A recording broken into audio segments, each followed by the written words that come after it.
मनुष्य के सामने जन्मना, मरना, लाभ, हानि, ये बहुत सी परिस्थितियां आती हैं। पूर्व कर्मों का फल ही हमारा प्रारब्ध बन करके आता है। पूर्व में जो हमने कर्म किए हैं वही वर्तमान में हमारे लिए अनुकूल या प्रतिकूल परिस्थिति की रचना करते हैं, कोई दूसरा नहीं, पूर्व का कर्म ही। अब उसमें सुखी दुखी होना ये हमारे अविवेक की बात है। जो हम मान लिया कि ये अनुकूल है तो सुखी हो गए, मान लिया प्रतिकूल है तो दुखी हो गए। अगर विवेक है तो वहीं प्रतिकूलता में वो प्रभु की तरफ भागेगा, वो अनुकूलता में प्रभु की दया को देखेगा। जब प्रतिकूलता आएगी तो प्रभु की कृपा को देखेगा कि जहां से हम नहीं छूट पा रहे थे वहां से प्रभु ने प्रतिकूलता दे करके छुटा दिया। अनुकूलता आएगी तो दयालु हैं प्रभु, दया कर रहे। वो दोनों स्थिति में प्रभु की तरफ रहेगा, जगत की तरफ नहीं। ये परिस्थिति को लेकर के शोक करना, सुखी दुखी होना, ये मूर्खता है, अविवेक है।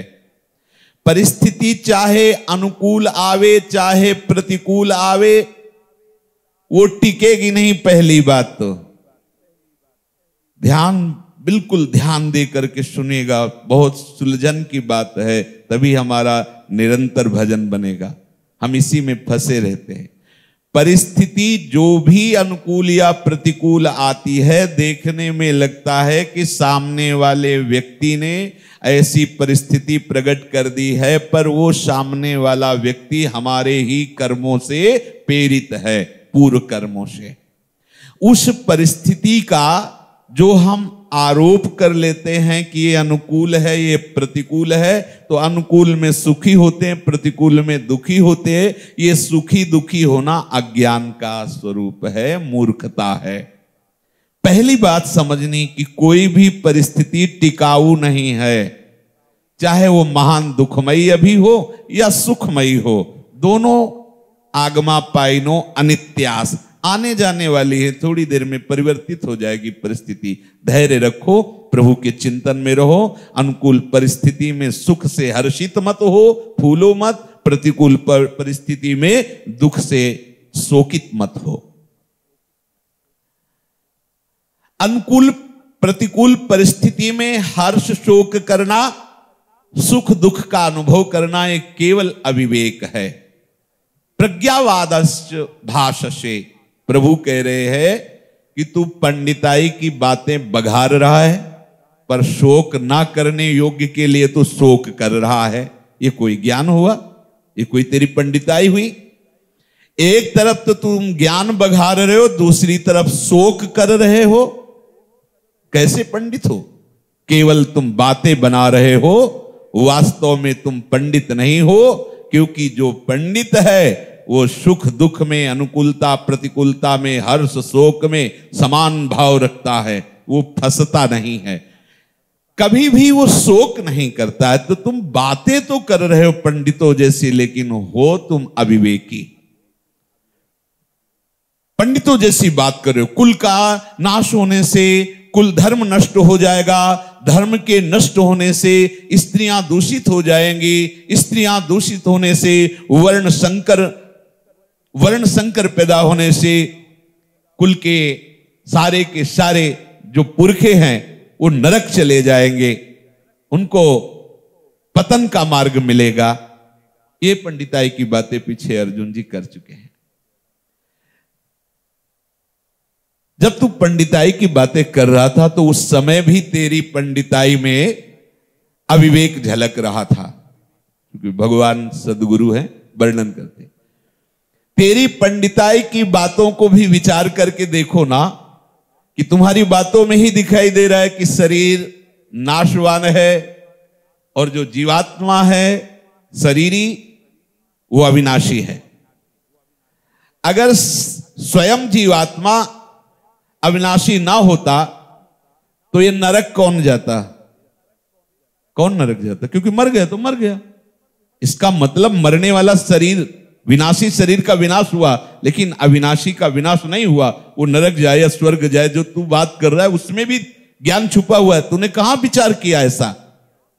अगर तुझे कुल और पितरों की चिंता होती है, पतन का भय होता है, तो इसका मतलब है कि शरीर छोड़ने के बाद कोई जाता है, तो जो जा रहा है उसका तो विनाश नहीं हुआ ना, वो अविनाशी जीवात्मा है। और शरीर सबका विनाश होता है, तो शरीर को लेकर के तेरा ये शोक करना ज्ञान ही तो है। गतासून गतासूंश्च, प्रभु कह रहे हैं सबके शरीरों का वियोग होगा, विनाश होगा।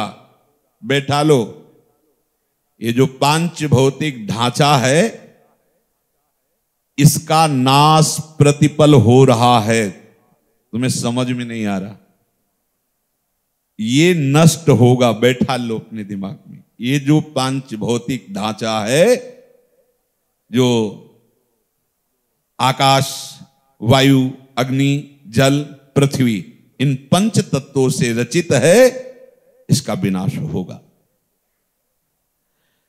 जब पक्का है विनाश होगा तो फिर शोक कहां करना? जिसको पता है कि ये नष्ट हो जाएगा, उसके लिए शोक क्यों करना? शोक किया ये तुम्हारी गलती है, ये तुम्हारा अविवेक है। जो मर गए हैं उनके लिए शोक करना तो बहुत बड़ी गलती है। कारण कि मरे हुए प्राणियों के लिए जो दुखी होकर के आंसू बहाता है, तो जैसे कोई शरीर छोड़कर जब जाता है, उसको जो हम पिंडदान या जो जल अर्घ दान देते हैं, वो दैवी विधान से उसके पास पहुंचता है, ऐसे ही जो मृतात्मा के लिए शोकित होकर आंसू बहाता है, नाक, कफ आदि निकलता है, ये उसको परवश होकर के खाना पीना पड़ता है। जिसके लिए तुम रोते हो, ये शास्त्र की वार्ता है। श्लेष्माश्रु बांधवैर्मुक्तम प्रेतो भुंक्ते यतो अवशः तस्मान्न रोदितव्यम ही क्रियाः कार्याश्च शक्तितः।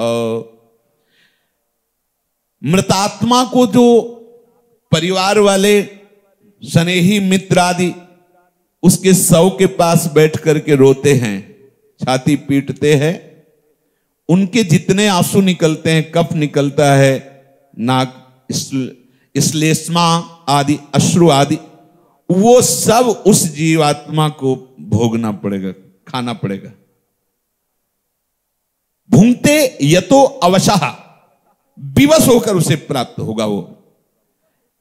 तस्मान् न रोदितव्यम ही, किसी का भी शरीर छूटने पर रोना नहीं चाहिए।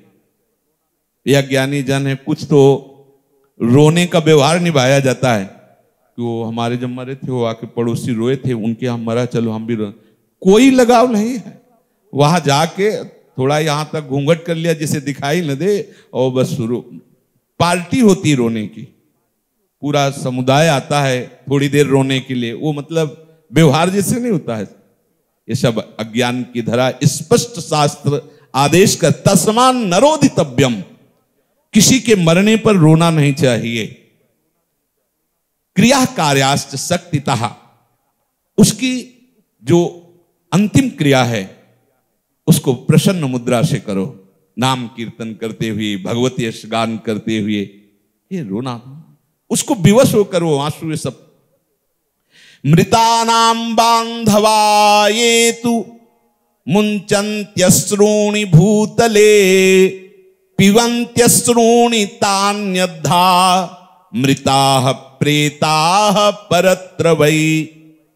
शरीर छोड़ने वाले जीवात्मा के जो बंधु बांधव, स्नेह संबंधी इस भूतल पर, उसके लिए आंसू आदि का त्याग करते हैं। उन आंसुओं को, मृतात्मा को परलोक में पीना पड़ता है, नाक, लाट।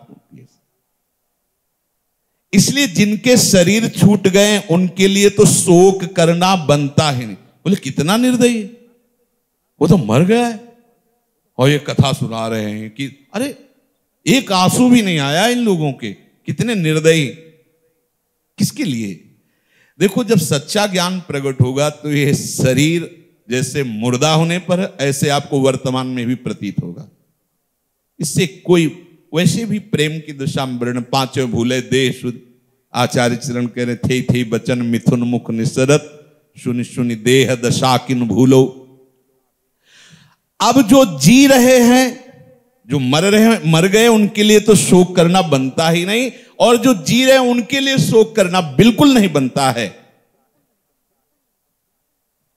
हां, जो आपका कर्तव्य है उनका पालन पोषण करो, उनके लिए जो व्यवस्था है प्रबंध करो, पर उनके लिए चिंता करना, उनके लिए शोक करना, इनका क्या होगा, इनका क्या होगा, कैसे भरण पोषण होगा, हम हैं तो सहायता कर रहे हैं, हम नहीं होंगे तो सहायता कौन करेगा, ये चिंता शोक ये सब अज्ञान की धरा में होता है। विश्वम्भर भगवान अनंत ब्रह्मांडों के जीवों का पालन पोषण कर रहे हैं, आप कर रहे हो क्या?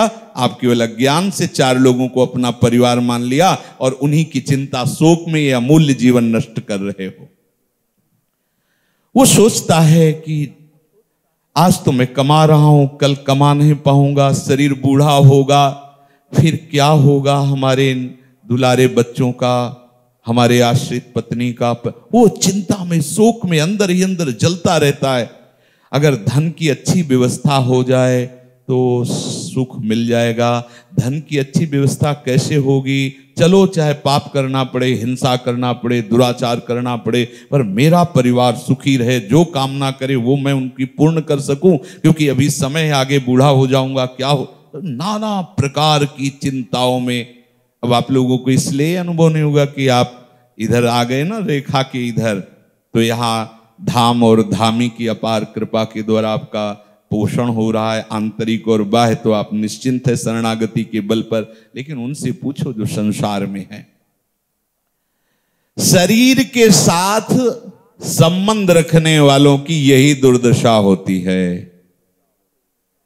शरीर के साथ एकता मानने से, शरीर का पालन पोषण करने वालों के साथ ऐसा घनिष्ठ अपनापन हो जाता है कि उसे लगता है कि मेरा परम हितैषी ये शरीर संबंधी है, पिता माता भाई बंधु, ये ऐसा लगता है।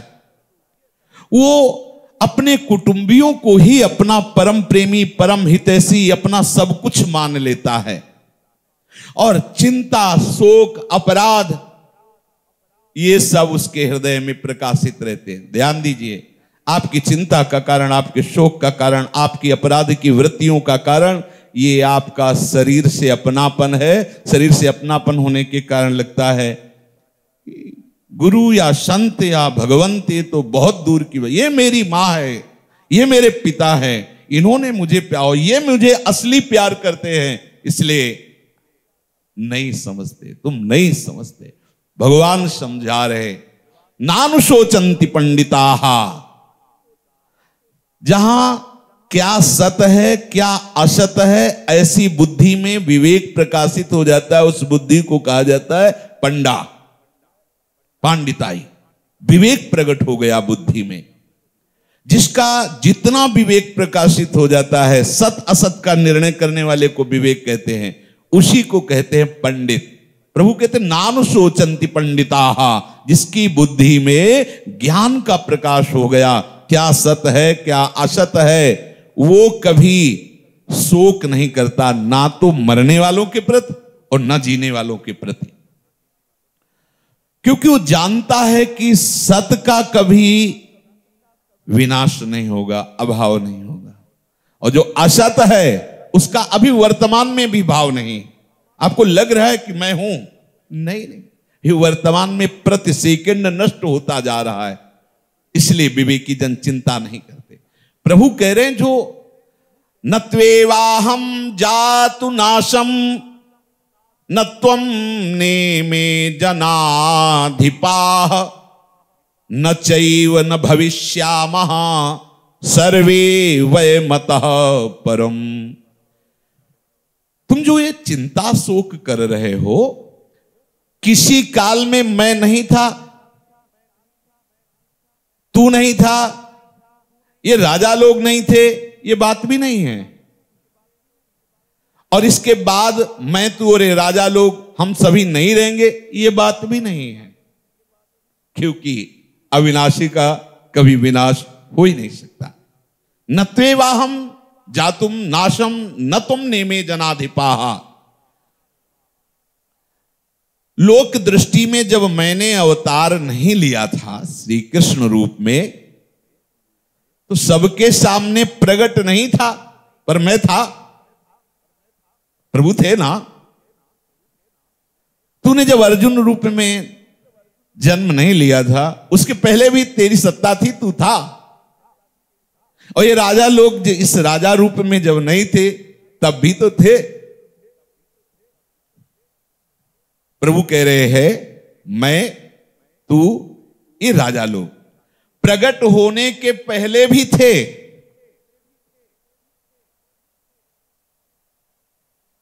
नित्य तत्व जो जीवात्मा है वो कभी नष्ट नहीं होता। इसलिए भगवान करें मैं, तू, ये राजा लोग। तत्वता कहने में तीन है, बात एक ही है। मत्तः परतरम नान्यत् किंचिदस्ति धनंजय। तो सत वस्तु पहले भी थी, वर्तमान में भी है और भविष्य में भी रहेगी। भूत भविष्य वर्तमान काल देश परिस्थिति अवस्था घटना ये सत्य का नहीं है। अवस्था घटना भूत भविष्य वर्तमान ये सब इस असत को लेकर है। सत्य तो एक रस विद्यमान रहता है। न चयु वयमतः परम। भविष्य में ये शरीर नहीं रहेंगे, पीछे भी नहीं रहे हैं, और वर्तमान में भी नहीं है। केवल आपको बोध हो रहा है माया के कारण, वर्तमान में भी प्रतिपल नष्ट हो रहा है। जैसे हम यमुना जी दर्शन करने गए तो देखा कि ये जल, और सबसे कहते देखो कितना जल है, बढ़िया सुंदर, जो हमारी दृष्टि में पर हमारी दृष्टि जिस जल में पड़ी थी वो कितने प्रवाह में निकल गई, पर हम मानते हैं वही जल है। वो जल तो निकल गया, ऐसे ही प्रवाह हो रहा है इसका, विनाश की तरफ जा रहा है। क्योंकि विनाशी अविनाशी एक रस चेतन अमल सहज सुख राशि, उसका कभी विनाश नहीं होता। भविष्य में शरीरों की ये अवस्थाएं नहीं रहेंगी और ये शरीर भी नहीं रहेगा, परंतु इन अवस्थाओं के बीच में भी वो जीवात्मा रहता है ना। देखो आगे भगवान इसी का खुलासा करते हैं कि देहिनोस्मिन् यथा देहे कौमारम यौवनम जरा तथा देहांतर प्राप्तिर धीरस्तत्र न मुह्यति। हमारी बाल्यावस्था हुई, हमारी यौवन अवस्था हुई, हमारी बुढ़ापावस्था हुई, अज्ञान की भाषा। ये शरीर जन्मा, धीरे धीरे विकास को प्राप्त हो रहा है। शरीर को देखने वाले आप हैं, आप शरीर नहीं। मेरा शरीर एक समय बाल्यावस्था का था, अब जवानी का हुआ, अब धीरे धीरे वृद्धावस्था को जा रहा है। ये आप देख रहे हैं, निर्णय कर रहे हैं। आपकी ना जवानी है, ना आपकी बाल्यावस्था है, ना आपकी बुढ़ापा है। आप बुढ़ापा और जवानी आदि को देखने वाले हैं। देखो ना, जब आपको बाल्यावस्था से जवानी में आना हुआ तब आपको कोई शोक नहीं हुआ। जब आपकी जवानी से वृद्धावस्था आई तब आप शोक से ग्रसित नहीं हुए। ठीक ऐसे ही वृद्धावस्था से मृत्यु अवस्था है, फिर क्यों मोहित हो रहे हो? भगवान कह रहे देहिनो अस्मिन् यथा देहे कौमारम यौवनम जरा तथा देहांतर प्राप्तिर धीरस्तत्र न मुह्यति। देखो, जब हम नींद में नहीं गए थे तो बोध हो रहा था हमें, या मैं, और जब हम नींद से बाहर उठे तो मैं हूं। तो नींद में क्या थे तुम? नहीं थे क्या? क्योंकि नींद का भान किसको हो रहा था? अगर तुम नहीं थे तो ये कौन बोला कि आज मैं बहुत अच्छा सोया? सोने के पहले आप चेतना में थे, सोने के बाद भी चेतना में आए, तो आपकी इंद्रियों को चेतना ने लुप्त कर दिया, सुप्त कर दिया सुषुप्ति अवस्था में, तो भी आपको बोध है ना कि मैं सोया था, जगने के बाद आपको बोध हुआ, तो उस समय मैं था ना, मैं मरा क्या उस समय? जैसे जागृत अवस्था दोनों तरफ की, सोने के पहले की और सोने के बाद की, आपको अच्छे से पता है मैं हूं, तो सोने में मैं सोया, तो ये निद्रा का जो भान हो रहा है ये उसको हो रहा जो सोया नहीं था। आज मैं बहुत सोया, वो कभी सोता नहीं। ये दोष जो निद्रा आदि दोष हैं, ये सब परिवर्तनशील में है। जो चैतन्य घन है उसमें सदा निर्दोष स्थिति रहती, अमल रहता है। तो जैसे जन्म होने पर मुझे पता चला, मेरा जन्म हुआ जब चेतना जागृत हुई, मैं अब बालक हूं, मैं अब जवान हूं, मैं बूढ़ा हूं, ठीक मृत्यु ऐसी ही जैसे सुसुप्ति, फिर जब जगे तो फिर जवान बूढ़ा, ये सब चक्र चल रहा है। थोड़ी लंबी नींद है ये मृत्यु, ठीक ऐसे ही समझो। आपको बाल्यावस्था से यौवन अवस्था में जब शरीर का परिवर्तन हुआ तो क्या कष्ट हुआ? कोई कष्ट हुआ क्या? आप कोई बैठे क्या शोक करने? जब आपकी यौवन अवस्था से वृद्धावस्था में पदार्पण हुआ तो आपने शोक सभा लगाई क्या? ऐसे ही वृद्धावस्था से मृत्यु अवस्था बिल्कुल ठीक ऐसी है। जैसे आपको कोई कष्ट नहीं हुआ, ऐसे ही आपको कोई कष्ट नहीं होता शरीर छोड़ने में। जो शरीर की आसक्ति आपने पाल ली वही आपको कष्ट बोध होता है। और अब देखो ना, जब मैं जवान था तब ऐसा ऐसा ऐसा, अब मैं बूढ़ा हो गया वैसा नहीं कर पा रहा हूं, शोक कर रहा है बैठे। ऐसे भगवान कह रहे, देहांतर प्राप्ति धीरस्तत्र न मुह्यति। धैर्यवान विवेकवान शरीर छूटने पर भी उसको किंचन मात्र मोह नहीं होता। शेष चर्चा आगे। राधा वल्लभ लाल की जय।